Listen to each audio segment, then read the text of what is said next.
முருகா வெற்றிவேல் முருகா. வேலுண்டு வினையில்லை, மயிலுண்டு பயமில்லை.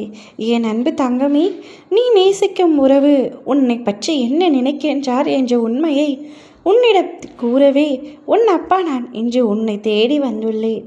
நான் சொல்வதை புறக்கணிக்காமல் முழுமையாக கேள் தங்கமே. நீ நேசிக்கும் உறவு உனக்கு எந்த அளவிற்கு பிடிக்கும்? உன் மனதில் எந்த அளவிற்கு அவர் இடம் பிடித்துள்ளார்? அவர் இல்லாமல் நீ இல்லை என்ற அளவிற்கு உன்னுடைய மனம் அவரிடத்தில் அவருடைய அன்பிற்கு கட்டுப்பட்டிருக்கின்றது. அவருடன் இருந்தால் மட்டுமே என் மனதில் எந்தவித கஷ்டங்களும் கவலைகளும் இருந்தால் கூட எளிதாக பறந்துவிடும். மனபாரத்தோடு நான் அவரை சென்று சந்தித்தால் கூட அவரை சந்தித்த அக்கணமே என் மனம் லேசாகிவிடும். அந்த மாயம் அவரிடத்தில் உள்ளது.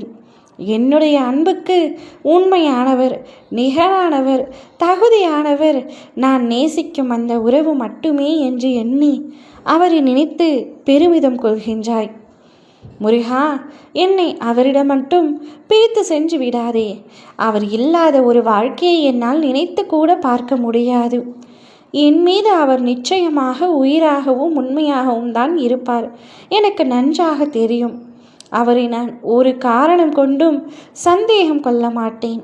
அந்த கடவுளை இறங்கி வந்து சொன்னால் கூட நான் அவரை சந்தேகிக்க மாட்டேன்.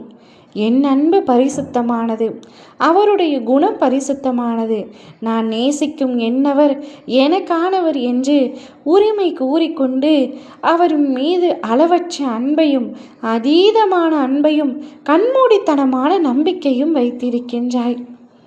நீ நேசிக்கும் நபர் உன்னை எப்படி நினைக்கின்றார் என்று உனக்கு ஒரு உண்மையை சொல்லட்டுமா?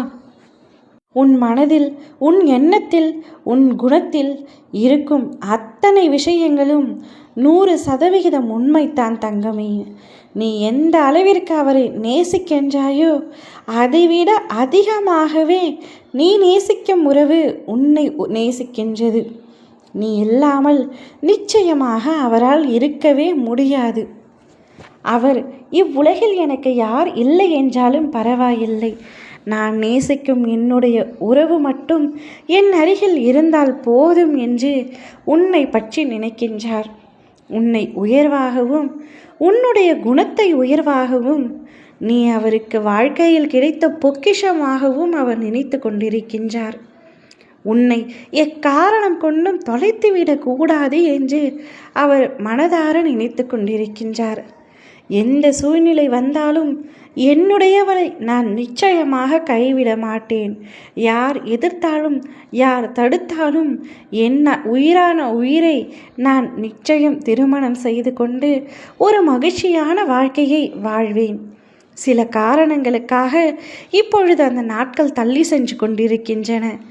ஆனால் நிச்சயமாக நாங்கள் ஒன்று சேரும் நாள் வரும். அப்பாவின் ஆசீர்வாதத்தோடு எங்களுடைய திருமணம் நிச்சயம் நடைபெறும். என் அன்பும் நான் நேசிக்கும் உறவுடைய அன்பும் உண்மையாக இருக்கும் பொழுது யாராலும் எங்கள் இருவரையும் பிரித்துவிட முடியாது என்று உன்னை உயர்வாகவும் உன்னை மிகவும் நேசிக்கும் நபராகவும் அவர் மனதில் நினைத்து கொண்டிருக்கின்றார். நிச்சயமாக உங்களுடைய அன்பு ஜெயிக்கும், உங்களுடைய காதல் ஜெயிக்கும். என் ஆசீர்வாதத்தோடு உங்கள் இருவருடைய திருமணமும் கூடிய விரைவில் நடக்கும். உனக்கு ஒரு நல்ல வாழ்க்கை துணை கிடைத்திருக்கின்றது. மகிழ்ச்சியாகவும் சந்தோஷமாகவும் இரு தங்கமே. அவரை எக்காரணம் கொண்டும் நீ இழந்து விடாதே. ஓ முருகா, வெற்றிவேல் முருகா.